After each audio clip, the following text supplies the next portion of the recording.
Welcome back to Trading Hour on CNBC-TV18. Well, very quiet for the market. I guess that's what you would expect in the last day of the year.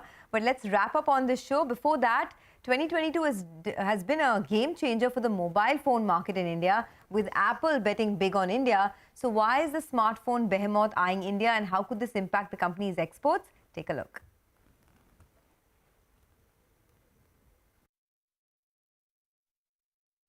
The shortest flight from Cupertino in California to Chennai takes about 24 hours and 20 minutes.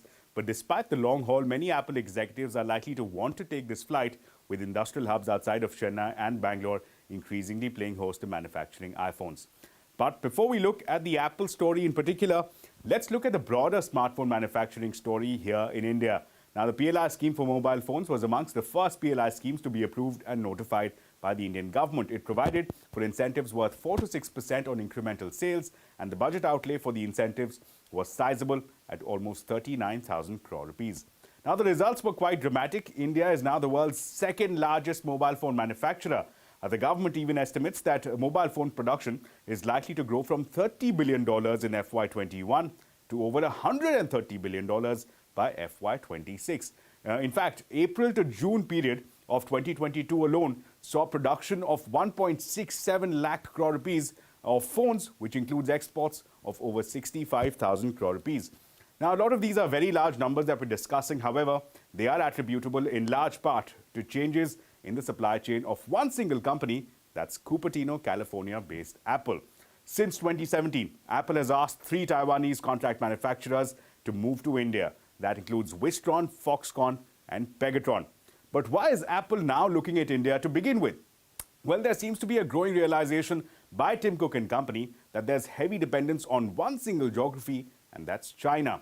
Recent disturbances in production, courtesy of the zero-COVID policy and the geopolitical tensions, have only strengthened this view. Apple, meanwhile, is increasingly seeking to diversify its manufacturing base to de-risk the supply chain and to make it more resilient. Here, India has been a strong performer. Incentives under PLI have strengthened India's hand. Moreover, the robust production in India, despite 2 waves of COVID, has impressed the iPhone maker. Moreover, Apple is likely to sell over 7 million units in India alone in 2022. But as 2022 draws to a close, these figures are only set to grow from here. FY21, meanwhile, saw exports of 11,000 crore rupees, that's iPhone exports, but April to December period for 2022 alone is likely to see exports of 20,000 crore rupees. Now, looking ahead at 2023 and beyond, Apple is likely to triple its production in India in the next 3 years. In fact, a JP Morgan report estimates that by the end of 2022, Apple would have shifted 5% of iPhone 14 manufacturing to India.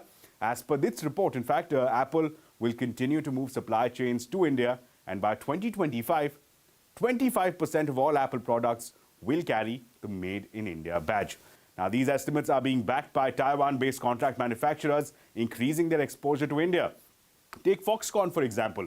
It has already committed an additional $500 million for expanding production in India. It has also planned to increase its manufacturing, in fact, by increasing the manpower by 4 times to meet the production needs. So what does this mean? Well, to begin with, expect Apple to nudge its contract manufacturers to expand the current facilities and to scale up production. Also expect the contract manufacturers to rope in skilled labor to align with the production cycle of Apple's requirements. And finally, the large engineering pool that India boasts of may also see design, innovation, and R&D functions move to India. But industry watchers do raise a few concerns. Here's number one. The heavy dependence on China is likely to continue for the foreseeable future, as India still does not manufacture several key components. Second, the value addition that is done in China for smartphones is generally low. In fact, currently it is limited to only about 14%. Number 3, Apple has 120 suppliers for its products. From them, only 12 currently manufacture in the country. And lastly, the timeline for releasing incentives to manufacturing is in fact running behind the curve. So far, only about 460 crore rupees of incentives have been released, with the likes of Samsung still awaiting clarity on their dues.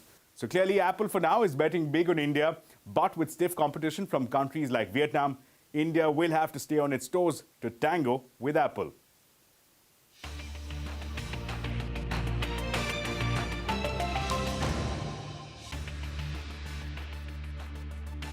brought to you by